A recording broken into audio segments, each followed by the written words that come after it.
your flesh and blood. Welcome to Tell Me Your Story. New paradigms for a new world where we're giving you choices and knowledge of those choices to help make your dreams come true. We are here 9 times a week. Sundays at 7 a.m. and 7 p.m., Monday mornings at 1 a.m., Wednesdays at 9 a.m., and Monday through Friday from 8 to 9 a.m., streaming live at all those times at richarddugan.com. We are on SoundCloud, iTunes, TuneIn Radio, Spotify, Stitcher, Player FM, as well as YouTube, where you can watch these conversations. I hope that you will take time to subscribe and click notifications so that when a new conversation is posted, you'll be notified and you'll be able to tune in, listen in, and learn, be entertained and inspired. A reminder that Choices, which is my book, 5 Steps for Life, it's available on Amazon.com in paperback, hardcover, and Kindle with Audible, soon to be released. We also ask that if you can support the work that we are doing financially, we do have a PayPal account. It is there for your security as well as ours. And when they ask for an email address to whom you're sending, please go to richard@richarddugan.com. That's the email address. If you go to richarddugan.com, there is also a link directly to PayPal so that you can send us whatever support you can. And we thank you to those who have helped and to those who will help. We also ask that you take time during this decade of perfect vision, the 2020s, to go within to that quiet, peaceful, calm, still place and listen to that still, small voice. And with that, we now take you to our very special interview and guest here on Tell Me Your Story. Welcome to Tell Me Your Story. I am Reverend Dr. D. Richard Dugan, and we have with us a gentleman who, it's been a long time, Billy Mandarino. You know him best as the Now-ist. Billy, it is great to have you back here on the program. Richard, my pleasure. Dr. D, I prefer to call you Reverend Dr. D because it just has such a good feeling. D stands for divine, right? In a manner of speaking, yes. I am defying the world, but I am... what's the opposite of defiant? I am surrendering to the universe and letting it carry me. I said divine. You're Dr. D, divine. Divine. Well, I like that even better. You're spiritual. You're connected, brother. You're one with it all. Thank you so much. I appreciate that. I really do. Dr. Divine. That could become. And we're all one with it all. That's what it comes down to, right? We just got to get out of our darn way, our own way. Here. I came up with an interesting process that when I got in my own way, for example, the monkey mind gets in the way, right? So what I did was, because my wife and I are both Reiki masters, and I don't know why I didn't think of this earlier, but it wasn't, maybe it was mid-July, I'm going, there's something I can do. Wait a minute. I'm a Reiki master, and I can send the energy not just to individuals or myself, I can send it to situations. So that's what I did. I would begin the process and I would send it, and the monkey mind would quiet down. It would go away. And I was like, wow, that really works. And it's not that I didn't think that Reiki worked. It was that I hadn't even thought about it in that context. And it's exciting when we get recentered like that by whatever modality we choose to use. How about you? Everything's energy. You said it best. I mean, Reiki is an expression of moving energy, right? It's moving energy. Mm-hmm. Everything's energy. The floor, the TV, whatever we're doing, the chair, it's all energy. So you realize that energy. And then the bigger thing for me is knowing that you can shift out of these different energy frequencies. And I know you know this, and maybe your viewers and listeners do too, a lot of them. Some probably don't, but you can change the channel. And so I love changing the channel. I call it kind of timeline shifting or jumping boxes. There's so many different teachers that teach how to get out of this physical time into quantum realms in the same moment. It's really hard to get your head around, but that's all energy. So I love changing my focus and my imagination, which I think is the greatest gift God has ever given us, the power of our imagination to manifest what we want in our life. So I just becoming a Reiki master, or we can all be these masters of manipulating energy if we find how to live in that surrendered action. We were just talking a little earlier. I love Carlos Castaneda called it the active side of infinity. You have the power in this infinite, timeless moment, the present moment, to change whatever it is you want to change through aligning with those energies. Wow. That's so important too, not just in terms of circumstances, certain things that happen in our lives, but sometimes even with people. Now, I have never thought of it because of the way I was trained in Reiki, and I couldn't do it anyway because the universe wouldn't allow it. I'm not about I'm not about changing other people. I'm just about supporting them with the energy. My father's brother was stage 4 cancer years ago. And so my wife and I, having just come off the training, said, could we get a picture so we could send him an absentee healing? Now, most people think, oh, you're going to send that to help him to get go into remission. I said, and it's like, well, not exactly. It's like what he chooses to do with it. You're giving him a gift, okay? So at the funeral, my mother shares with me the story of how shortly after he got really angry, threw his medications across the wall, got into his wheelchair, wheeled across the compound on the ranch that they lived in I think southeastern Arizona, and went into the house of his son, where they had a time together. And shortly after he passed. And at that time, I got to wondering, what the heck is healing then? Granted, that means that I had an agenda. Okay. I wanted to help him in that regard. And then when my wife's nephew died of leukemia, it dawned on me. A lot of people would say, "Oh, he lost his fight with leukemia," and it hit me. No, it didn't. It's a win-win. If it goes into remission, he wins. And if he leaves the body because the body no longer supports him, he still wins. And I just thought that was such an incredible insight that was given to me. It's like, wow, this life is a win-win. Well, And it's all dharma, right? It's your yeah, purpose. Sanskrit word for a purpose is dharma. And how do you know his dharma? How do we know anybody's yeah, dharma? Only you yeah. know your dharma, and you know your dharma if you become awakened to it, which we call it Christ consciousness, your highest self, your Buddha nature. There's so many different names that it can be called. But I'm reading the Tao Te Ching for probably the 10th time right now. And the opening verse of the Tao is a Tao that can be named is not the Tao. So we try to name God. We name it these things because we want to quantify it. But Hmm. just like people's Dharma, we try to quantify, like, no, you need this healing. I'm going to fix you. Being a spiritual teacher and touring and helping people find the present moment as a way of life, I'm not trying to do it for them. I'm just trying to awaken them to their highest self. And for our friends that, God bless people that have cancer, they're suffering with that. It is part of their dharma. But you're right. Sometimes the healing is not supposed to occur. It's supposed to help them transition into their highest self, which is in a different realm. We call it heaven. We call it meeting Jesus and God and going home. But it's interesting how we try to fix people, which could come from an egoic place. And I've learned that the ego from Dr. Wayne Dyer is ego, edging God out. How do we know God's will for people with cancer, with the healing, how it's supposed to be? We just can support them and love them and send them prayers as you did. You Hmm. sent energy, light to them Yeah. for their life's journey, the purpose, whatever was supposed to show up. You supported that. And that's the beautiful thing of Reiki, isn't it? Yeah, it really is. And other modalities as well. And one other example I'll share with you, when I was working for a Christian station back in Phoenix, I was out there working and there were people in studio doing a live program. And of course they were watching me and I'm using my magnifying glass and all this stuff.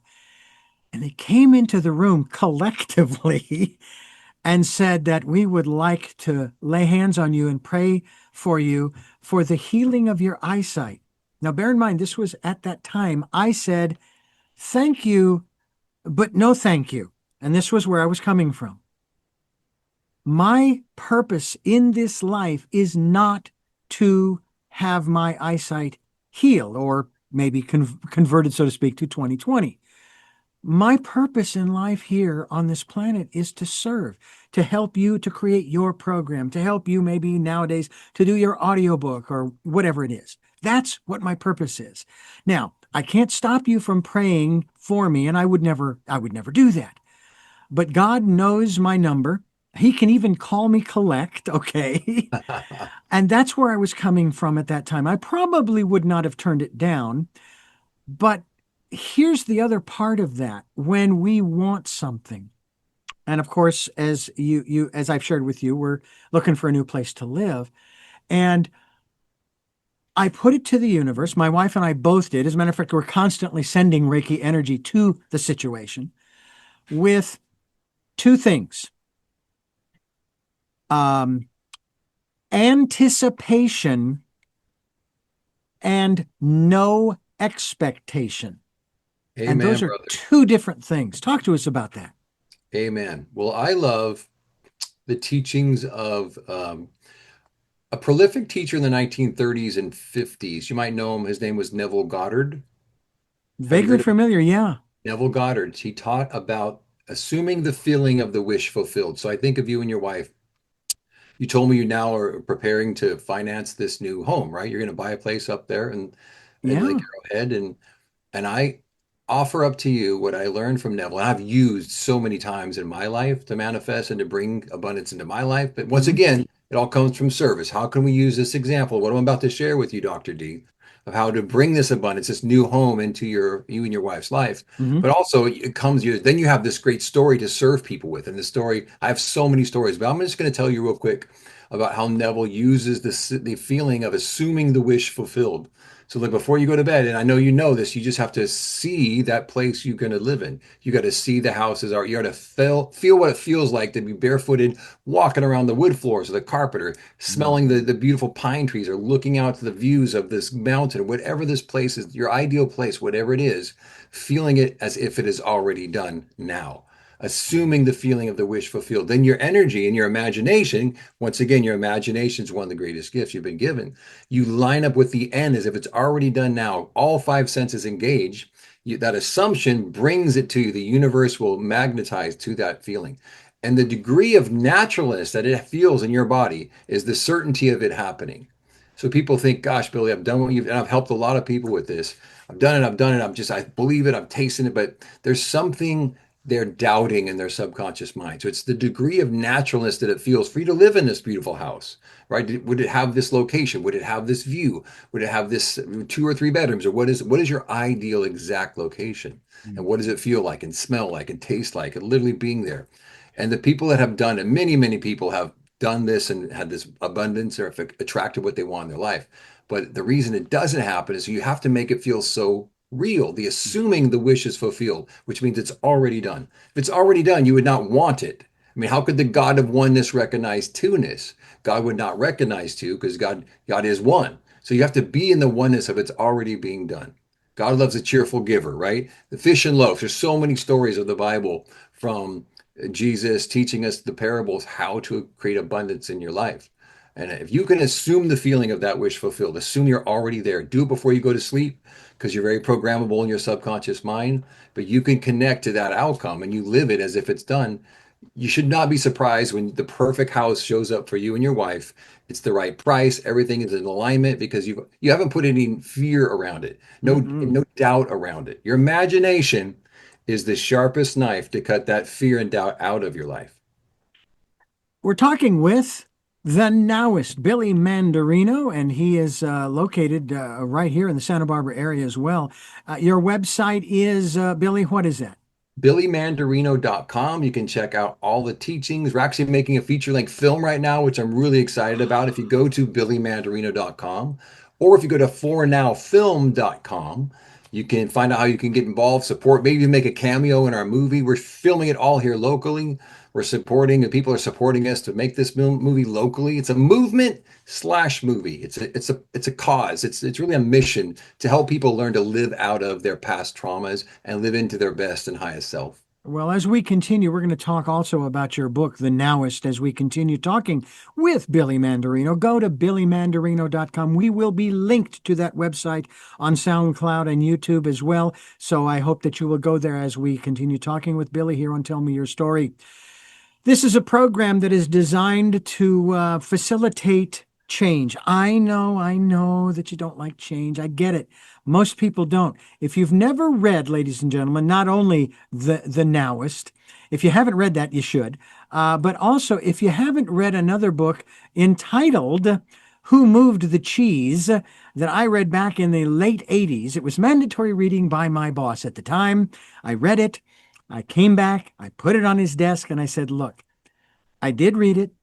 I don't mind if people move the cheese. What I do mind is when you don't tell me where you moved it. So go ahead and move it. And right now, the cheese is being moved for us, and it's okay. And where it's being moved to will be shown. We will be shown. Billy, the book, The Nowist, how did that come about? And how did that title for you come about as Billy Mandarino, The Nowist? Dr. D, Reverend Dr. D, I know you can appreciate this because you are connected to the divine, the spirit world, this ephemeral world that we all live in, this intangible real world. That's more real than the physical body. And what I learned before this book came into my awareness, and I literally, it was a download from divine, from God, from source that came through me. The word the Nowist, same way, it didn't exist in the world. It came to me when I realized through a series of satoris. In the Zen tradition, a satori is a flash of enlightenment, a flash of awareness of your divine highest self. And when it came to me, I realized that the present moment is the only time that we have to change our life at any shape or form. You have to have this in this moment, an idea, a feeling, a hope, a wish, a dream, a connection to what it is that you want to happen in your life. But in that moment, people take that moment and they just start looking in the rearview mirror, wishing it was different in their past, which affects their present moment, hoping it's going to be different in the future, but they're living in the stress of that change. But in this moment, if you can surrender in this moment, once again, using your focus of your imagination, what it is you want to change in your life. I was going through a lot of difficult times in 2014, 15. And the book was written in 17 and came out in 2018. But I remembered after reading The Power of Now by Eckhart Tolle, about 20 books from Dr. Wayne Dyer, Neville Goddard, of course, reading some incredible books from Neville Goddard from the 30s and 40s, realizing this present moment, and Jesus speaks about it. The original now, is, of course, is Jesus Christ. He says in Luke, I believe, no man setting his hand to the plow and looking back is fit for the kingdom of heaven, which means live in the present moment. So passages like this, I realize if I could live this way as a way of life, and if I can live this way with my intentionality focused on this moment with what it is I want to bring into my life, and not let my past traumas or the worries about the future affect my life in a negative fear-based way, what could I create in my life? What kind of abundance emotionally, socially, spiritually, financially, familially could I create? And from that, the book The Nowist came through me. I sat at my kitchen table for 9 months at 4:30 in the morning without an alarm clock and this bed waking up inspired, not motivated, but inspired. And 65,000 words came through me. The book came through me, the spiritual memoir that is how the Nowist taught me to live this way and the precious present moment of each day and how to spend it and how to spend 90% of your day in Nowist presence and 10% doing the worldly duties, the emails, the appointments, the showings, the things that I do to take care of my family and my health. But 90% of my day I live in spiritual present moment awareness. And so I teach that through a series of precepts in the book.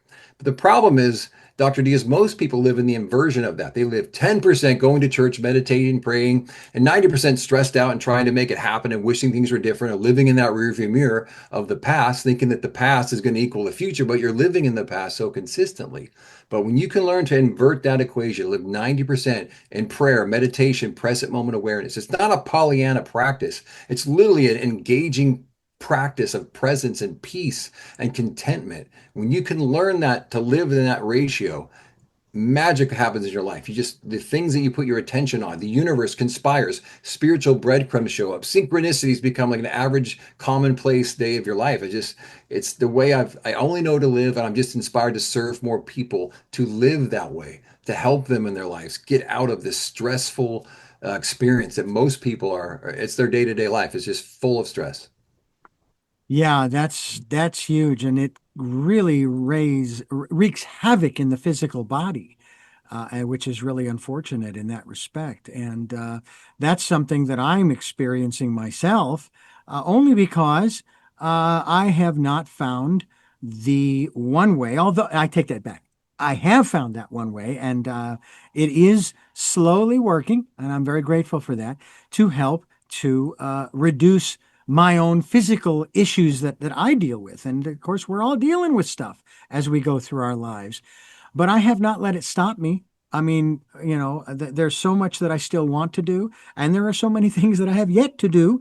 Whether it has to do with this move that's coming up here at the end of this month, I'm sure, but also wanting to help other people. And speaking of which, is your book, The Nowist, in Audible? It is. It's an Audible. If you also go to my website, billymandarino.com, I have a podcast up there, the Nowist Experience podcast. But the first 18 episodes of my podcast are all 18 chapters of the book that I read to you. So if you don't want to go to Audible and spend the $20 to buy it, go to my book. Go get my book on my website for free. If you just look at the podcast, first Hmm. 18 episodes, you can listen to me read the book to you.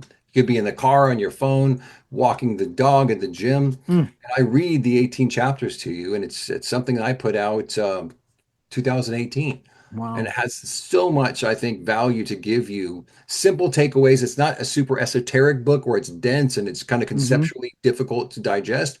It's my experience of how I found the present moment in my daily activity, my daily life, how to serve my family and those people that in my life that I love, and how to serve them from a place of presence, my highest self can serve. And not that the lower self and the lower energy fields of worry and stress and fear and past traumas, how to overcome them and how to live in the present moment as a way of life. Yeah, it is a beautiful and wonderfully challenging. I'm going to put it that way, wonderfully challenging life that we live, and we can accomplish incredible things, but we have to put ourselves out there. And I know that a lot of people, they're scared of doing that, which is interesting. And it's only because that's what we've learned to be. You know what I'm saying? That's exactly it. And what We've you been need to taught. do, what I've learned, Dr. D, and sorry to interrupt you, brother, is that you have to, as an individual, take full responsibility of your where you are right now in your life. Take full responsibility if you're having health issues, if you're financially having issues, if you're breaking up with your boyfriend or girlfriend, or your health, all these different things. Your dog passed away, and these terrible things that happen in life, but they are there to serve you, and I call them my spiritual practice. If you can reframe them, no, this is my spiritual practice. This is here to serve me. It's not happening to me, it's happening for me. And when you can reframe that, because I was literally paralyzed in 2021. I learned to walk again, talk again, speak again through COVID. I was in a hospital for 21 days. I had a near death experience. It was really a traumatic thing. But what Mhm. I decided in that hospital when I couldn't move my body, and I just spent 4.5 hours in an MRI tube, and I'm claustrophobic, and they couldn't knock me out. I had to get out of my body and get into this quantum realm, the spiritual realm, where I surrendered to God, surrendered to the powers that be that are higher than me. And when I could connect to those and get out of this physical world, I had this flash of enlightenment, realizing that I am more powerful than I know. And the unknown is where the growth is. Lean into it. Know there's a gift in there for you. And know that you have the power to take these challenges in your life and flip them on their head and make them a spiritual practice. And then when you learn the lesson from this, you just want to serve people with it. You want to. I love Hafiz, this great Persian poet. He says, "Just look at the sun. The sun never says to the earth, 'You owe me.' Just look what a love like that does. It lights the whole sky." Yeah. You're involved in something I want to talk about that is fascinating to me because you're not alone in this process, and it's actually part of the magic of our existence. Quite honestly, at least that's the way I look at it. That's the way I see it, and we're going to continue talking about that as we continue talking with Billy Mandarino. He is the Nowist, and I am Reverend Dr. D, and this is Tell Me Your Story.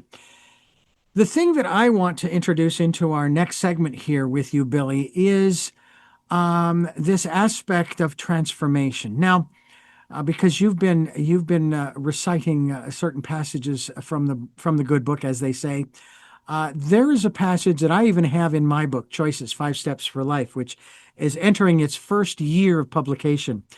Very excited Congratulations. about that.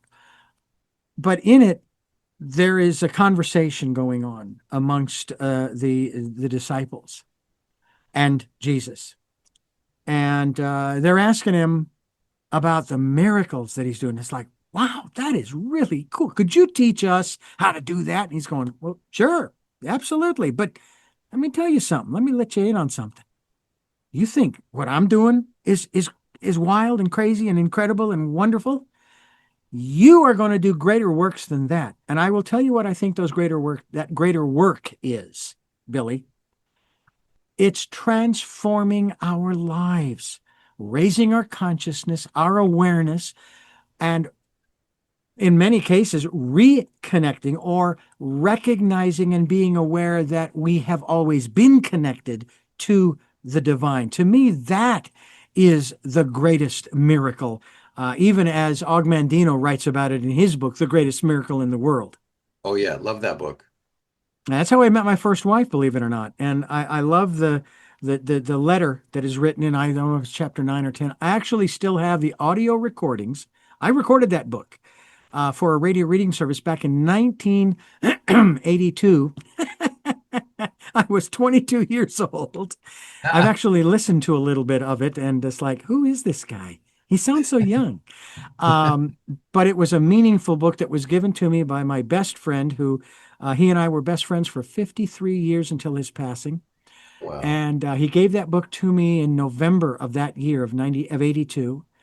And I read it and I said, I want to record this. So I go to the powers that be at the radio reading service, Sun Sounds. I want to record this. I have a reel to reel. I can electronically edit it. This was before computers, folks. And the next thing you know, I'm giving a cassette copy of it to my soon to be first wife. And then, of course, things evolve and change and so forth. And the next thing you know, here I am, 65 years of age, living in Santa Barbara with my second and final wife. I have no intention of letting this one go by any means. And the adventure, as they say, the adventure continues. But what do you think about that? That yes, we're here to serve. It's sort of like the coverall life's purpose for all of us in that respect. But on a personal level, don't you think that maybe we're here? Part of it has to do with the transformation. I believe that's what Jesus was talking about. What was it? John 14:12. I think he says, yes, like you were quoted. I love that. But one of my favorite passages of the Bible is Jesus. I think that passage fools so many people. Think, how can I do greater things than Jesus? Right? Jesus says, even greater things than I, you will do. Hmm. But he talks about believing in that passage, Yeah, and you have to yeah. believe, which is a clue to transformation that you were pointing to, that when you believe and you can change the way you look at things, as once again Dr. Wayne says, when you change the way you look at things, the things you look at change, which means you have transformation. You can manifest things if you believe, and if you connect your consciousness, your awareness, your Christ consciousness to that. I believe that's what Jesus is talking about. And that's the power he's trying, 2,000 years ago, to try and impart, knowing, of course, all of time and all of this infinite world that he's about to influence with this sacrifice and with his teachings that will live on forever. Yeah. I just wish people would take heed of that more deeply into their soul and know that, yes, we're here to serve like Jesus served, but we're also here to do greater things, which are transforming our lives from lower levels of consciousness, troubles, healings, problems we're having, breakups, negative things, quote unquote, bad things that happen in our life, and how to transform them and bring them up to a higher level of consciousness where you can serve people through your story and blessing your problems. I mean, I call it that because I realize there's a blessing in that problem there, in dis-ease, there's also ease. There's ease. If you Hmm. can connect to the ease in the dis-ease, you can transform that dis-ease into ease, into healing, into wellness. That passage is all about transformation. And I Yeah. wish people would read the good book and then apply that to their life, because I believe the Bible is the best psychological book ever written in history. One of the funny things that happened to me working at that station back in Phoenix was the fact that I would get challenged pretty regularly as to whether or not I was saved, whatever that means, and ready Yeah. to meet God. Yes. And I came up with a wonderful analogy. I won't go into it because the long and the short of it was that I should have known better because at the end of my diatribe, they said, your logic is flawed. Oh, really? Why is that? Because I was using an analogy. Basically, you have this large body of water. And there was this minister who basically said this to me. And so I'm talking to him, and this is around Thanksgiving time. And I said, I know you said that I'm not ready to meet God. You don't think I'm saved, but let me ask you a couple of questions. Number one, is if we were standing in front of this large body of water, it could be Lake Kachuma for all we know, um, and you had every means at your disposal to save me from drowning, and I'm standing right there next to you on the shore. Would you save me from drowning? And he said, well, of course not. That's ludicrous. I said, okay, now I'm out in the middle of the lake and you have every means at your disposal to save me. Would you? And he said, well, of course. Okay, so now I'm telling you, I'm out there in the middle of the water. I don't want you to save me. Leave me alone. Let me drown. Would you save me? And he said, yeah. Now I could have gone into, well, so you'd violate my personal civil rights and free will, and you'd save my life. Well, okay, fine. So then I told him, I says, okay, so I want you to go out and start your car. He had one of these beautiful big black SUVs. And then without turning it off, I want you to start it again. And when you get home, your wife's cooking the turkey. All right. When she pulls it out and she's finished, I want you to have her put it back in the oven and I want you to have her cook it again. You will burn the turkey. You will ruin your car. Do not try to save me. I and I just used his words. I am already saved. Now the real kicker was that constantly every one of these ministers and pastors and the lady and so forth would say that this is a personal relationship with God. Personal. So I'm sitting here going, so what businesses is it of yours? It's my relationship. Let me have it the way I have it.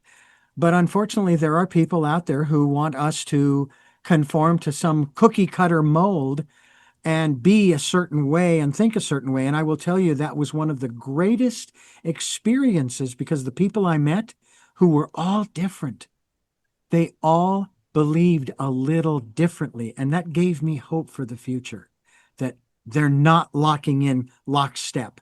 Isn't that interesting, Dr. D, that we think about more. The mantra of the ego is more. Mm-hmm. And we think, okay, yes, and you're saved, you do it this, and you're more Christian, you're going to church more often, you're doing more Bible studies, and you're like, more, more, more. It's like, okay, then why is it that 9 months is the gestation period for a baby? Why not for 2 years? Like, why not, it'd be more, right? If we stayed in, if we, it'd be even a better baby in 9 months. If we got our fruit in winter, wouldn't that be better if we could like modify this? Like, there's a natural way that we evolve into the world through God's will, through God's purpose for us. We all have a purpose. We all have a dharma. Mm-hmm. And this mantra of that people want to save you and change you and make you this way, make them just like them. It's just like it's wishing, that your tulips would come up in 3 months too early after I just planted them. Like they should come up next week. Like Yeah. there's a natural way for people to find God, to serve God, who knows your dharma. You have to go through these challenges because I believe that's God's will for you. Yeah. It's so sad and think it's so hard when these things happen to our friends and illnesses and sicknesses and deaths and just disillusionment of relationships and finances. We think it's so hard, but there is a service in there. There's a message. This is a blessing of that problem. There's something in it for you. So we get too caught up, I think, in the more and then the ego take over instead of edging God out. Yeah.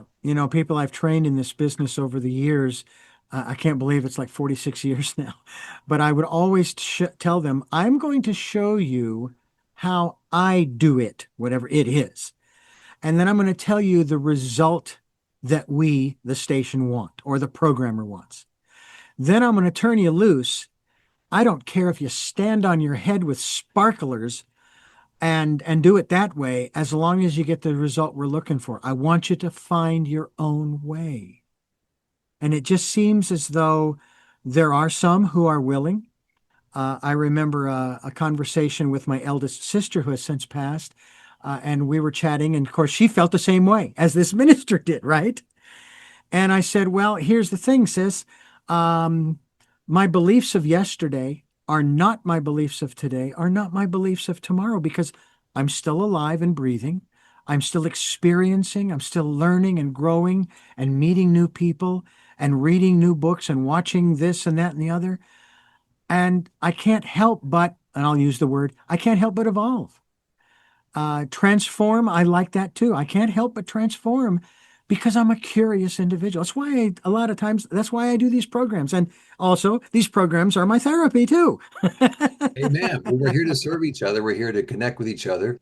We're not supposed to go it alone. I believe this people that live in caves and just detached from society and they're just in their own world. I Hmm. believe we're here to be with individuals and to inspire people and go through this contrast that we call this life. And it's but God should be the focus. I believe we should be focused in prayer, and the religious world tries to separate people. Spirituality, I find, Mm. tries to unite people. Yeah. And it's so funny. I read this thing the other day about how all these different religions have men that started them. Mormonism was Joseph Smith, and I forget, Seventh Day, not to bust any of them, but like No, no, no. Presbyterian, Seventh Day Adventist, Baptist. But there's certain religions that just have Jesus as the center. He was the founder of the religion. Not that Hmm. there's one that's better than the other. They all lead to the same way. Jesus says, "I am the way, the truth, and the life." I believe Rumi had it best. He says, "I love going to all the different churches, hearing the different names of the one true God."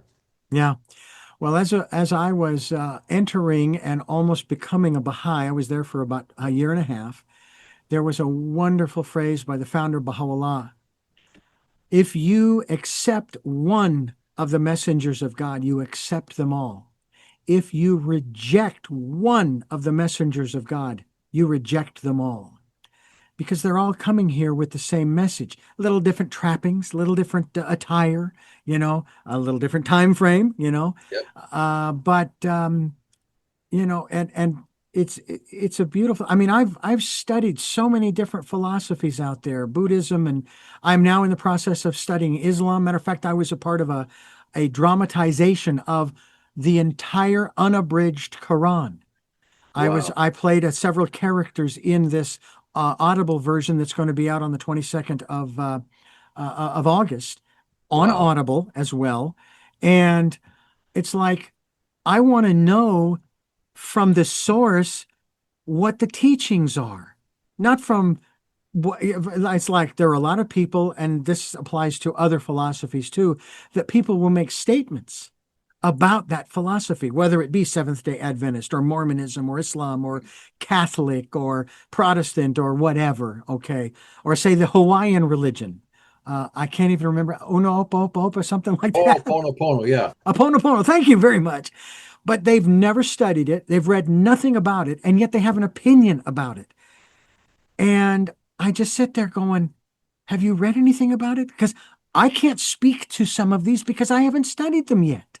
So I don't know if it's, you know, and I also look at it from the standpoint of resonance. Does it resonate with me? Is that a direction that I really need to go?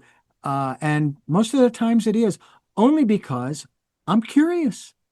I'm Well, what I curious. found, Dr. D, is that your intuitive, your gut reaction, your intuitive sense, and Yeah. and that is God talking to you to follow this teaching, to follow this sermon, this religion, this way, because I believe our prayers up to God on our knees, and we're in our hearts, we're praying up. But when you get that feeling in your gut, your intuitive sense, like this is the way to go, 100% of the time it is right, because I believe Yeah. that's how God answers prayers. That's how He gives you your timing, your inspiration, not your motivation, your inspiration, which comes from this faster energy, which is this intuitive sense. Your heart has 40,000 more neurons than your brain. I mean, it's a clue scientifically that there's this heart brain. Why we need to think with our heart more than our brain. Balance is another element in this life that we're working to try to find.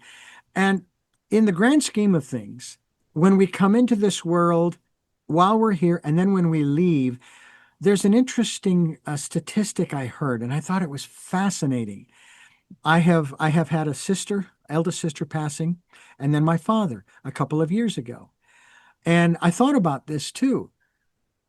Breathing, the lifetime of my father or my sister or anybody else who has gone on has had exactly the same number of inhalations of oxygen to the exhalation of carbon dioxide. So it's like there's this balance there. Now, it's rather simplistic, but still, the universe is all about balance, isn't it? It is so about balance. I love that you brought up breathing, Dr. D, because I learned this on one of these great videos that you see occasionally in social media. And it was, I tried, you can try it. It's amazing. Listeners, viewers can try it. It's Jesus's name is Yahweh, right? Hmm. Yahweh, That's right. Yahweh. And then when you come into this world, you take your first breath. When you breathe in without your Mhm. tongue, not through your nose, through your mouth, you can go, you can breathe in. The inhalation is Ah. Yahweh. Without your tongue, you can say the name of God.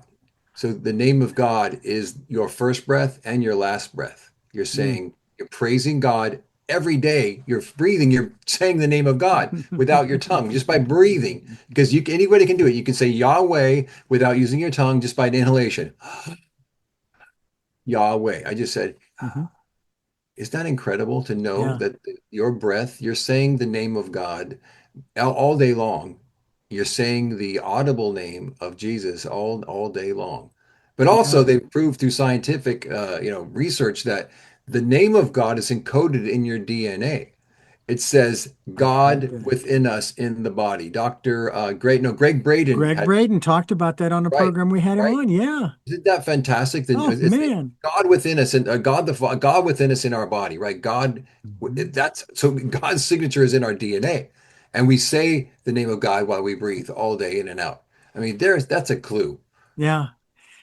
It's fascinating to me when I start. I read a book years ago back at the Christian Station. It was by an author by the name of John Noe, and it was called the Apocalypse Conspiracy, having to do with his position that the Christian church has been taken down a primrose path. They've been lied to, if you want to put it that way. Mm-hmm. And I read the book cover to cover. It was actually one of the first books of guests that I had interviewed at that time that I read cover to cover. And I had my yellow highlighter and I was highlighting stuff.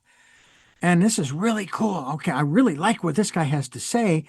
But it was like, but I don't want to be third person sending the information to people. Oh, yeah, John said this about such and such, da, da, da, da. So I got out my Strong's Concordance, my Bibles, different versions, and his book and the highlighted sections, and I started researching it myself so that it was now primary source information in here.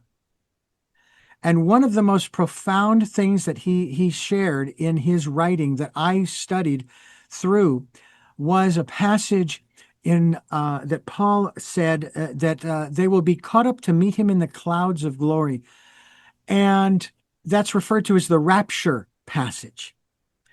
Well, as I did my research, I found the same thing he found, and that was this: Jesus never spoke of much of anything other than what would be considered metaphysical, i.e., beyond the physical. Yeah, he Yes. did address a few material things like the money changers in the temple. Sure, render unto Caesar what is Caesar's, to God, to God. And in that passage about the rapture passage, as they call it, uh, it didn't have anything to do with the physical body being raised up into the literal clouds. It was all metaphorical language.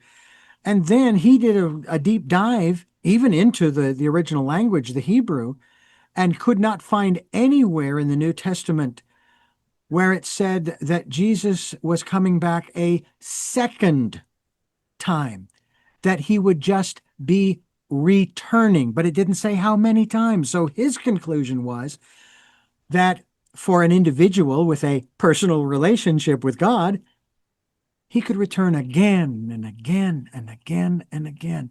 And I just thought, wow, that to me, that was profound. Do you feel, and this is a tough question, I guess, because Sure.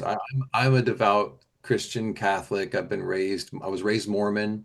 I've studied Buddhism, Taoism, Hmm. Zen, so much spiritual, because I have this spiritual hunger that I feel like is Yeah. satiated by it all. I just want to be this spiritual sponge Yes. and constantly bring it in because it fills me up. I love getting the Eucharist and Mass because I feel like that is truly the body and blood of Christ. Whatever you believe, it doesn't matter. Right. But I believe that the Bible has been King James Bible. Obviously, we know that has been manipulated by King James to Hmm. manipulate people. And religion's the best way to manipulate people, obviously Hmm. through fear. through guilt, through being a sinner. But I do feel that there is this spiritual aspect of the Bible when you read it as a psychological book, Hmm. when you read it as a parable, homilies, similes, all these wonderful analogies and these stories that Jesus has, and you can apply them directly to your life, you have the epiphany. Yeah. You have the second coming of Christ in your life. And I will tell you that when I share whatever stories I share and whatever perspectives I share, those are mine. Okay. I Yeah, do not put them on anybody else. I don't even ask anybody. I just say, you could consider it, but you don't have to. But that's just where I'm coming from. I'm with And you the same exact yeah, way. I yeah, just love to share the light, right? The yeah. light upon this teaching to other people and let it Mhm. shine on you how it's going to shine on you. Absolutely. Billy Mandarino, the Nowist, is my guest here on the program. BillyMandarino.com will be linked to it. And The Nowist, the book, is available through his website, as well as you can get the Audible through his website. And that means the podcast that he was talking about earlier on the program as we continue here on Tell Me Your Story. Billy Mandarino, the Nowist. That's who we're talking with right now, and right here in the Santa Barbara area where I currently reside. But it looks like that's going to change. But you know what? I'm not going to lose connection and contact with you, Billy, or with this area. I mean, it's only like 2.5, 3 hours away. What's the big deal, you know? I'm excited for you, Dr. D. I'm Oh, me excited. too. Change is Yeah, the only constant. And then when you embrace it, the best thing happens because you yeah, don't try to control it. You just allow yourself to be guided. Know it's for the absolutely. highest and best good of your soul to great, sculpt your soul, bring you into this new light of your awareness and your experience. And it's all for the Yeah. good. Well, I want to thank you for being a part of the work we're doing here to try to change the world, one person at a time. And that person, of course, in this case is me. Well, I love And then, telling the stories and I love your program. I'll share it out to all of my friends and my social media and my followers just to serve you as well, my brother. thank you so much. Well, I have three final questions that I ask all of my guests. And I asked you, gosh, it's been several years since you've been on the program, so I'm going to ask you those questions. But first, I want to thank you for listening to and watching Tell Me Your Story, New Paradigms for a New World, giving you choices and knowledge of those choices to help make your dreams come true. We're here Sundays at 7 a.m., 7 p.m., Monday mornings at 1 a.m., Wednesdays at 9 a.m., and Monday through Friday from 8 to 9 a.m. That's 9 programs. And we stream live at those times at richarddugan.com. Podcasts are on SoundCloud, iTunes, TuneIn Radio, Spotify, Stitcher. We're on YouTube where you can watch these conversations. I hope you will. And I also hope that you will click subscribe and notification. We also ask you to go to Amazon and pick up a copy of my book, Choices, 5 Steps for Life. It's available in hardcover, paperback, and Kindle. Audible is soon to be released, and I may do your method of creating podcasts of the recordings and go in that direction. And then also, if you'd like to leave us a tip, our tip jar is called PayPal. And if you go to richarddugan.com, at the top of that page, there are two links, one to Amazon and one to PayPal. And we also ask that you take some time during the Decade of Perfect Vision, the 2020s, to listen to that still small voice. That's an area we could get into, I'm sure, Billy, to help people to know that that's really number one. It's the only place that I can go for me that nobody else can get to. And it's the only place that I know that I can get 100% accurate information, inspiration, education, enlightenment, etc. So we may have to do another program to talk a little bit about that as well. With all of that being said, however, first question, who is Billy Mandarino? I am Billy Mandarino, and I am humbly is the name of God. So I just feel like I'm a divine being trying to be the best version of this incarnation of God as Billy Mandarino. What gets you up in the morning? Inspiration, the light, my family. I'm inspired by that same light that is the I am presence. Mm. And finally, what was your best day? Day our daughter was born. Oh, wonderful. Well, Billy, once again, thank you so much for being a part of the work we're doing here. And I thank you folks for listening to and watching Tell Me Your Story. And until our next broadcast, podcast, videocast, love to Lal. Jeanette, I'm still listening. Dad, continue to be happy because I am. Smokey, I'll see you on the other side. Mike, thanks for letting me be in your life. And to my dear friend Zorro, aho, aho.